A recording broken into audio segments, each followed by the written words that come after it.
রাধা অষ্টমীর দিনটি এত সুন্দরভাবে সম্পূর্ণ করব এটা আমি ভাবিনি। নমস্কার সবাইকে, আশা করছি সবাই ভালো আছো, সুস্থ আছো। রাধা অষ্টমীর কিছুদিন আগে পর্যন্ত আমার শরীরটা একদম ভালো ছিল না। যেদিন রাধা অষ্টমী, কারণ তার আগের দিন ছিল শনিবার। শনিবারে আমাদের বাড়ির রীতি অনুযায়ী আমরা কেউ মাথা ধুই না, তাই সেইভাবে ঠাকুর ঘরেও যেতে পারছি না।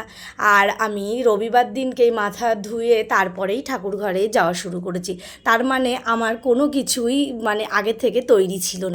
এমনকি রাধা গোবিন্দ যে ড্রেসও বানাতে দিয়েছে, সেই ড্রেসও কিন্তু আমি যে টেলারিংয়ের কাছে দেওয়া হয়েছিল, তার মেশিনটা খারাপ থাকার কারণে সেটাও কিন্তু তৈরি হয়নি। তার কারণে কিন্তু খুব চটজলদি আমাকে সব কিছু তৈরি করতে হয়েছে।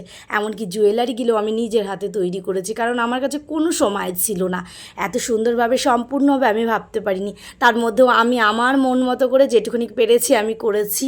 যেমন লুচি, সুজি, মালপোয়া, ফল আর জিলেপি দিয়েছি, নিমকি দিয়েছি, এগুলোই ছিল ভোগের মধ্যে। আর ইচ্ছে আছে আরও ভালো করে করার। সামনে তো দুর্গা অষ্টমী, তো দুর্গা অষ্টমীতে আমাদের বাড়িতে রাধা গোবিন্দকে খুব ভালো করে সেবা যত্ন করা হয়। এমনি তো প্রত্যেক দিন করা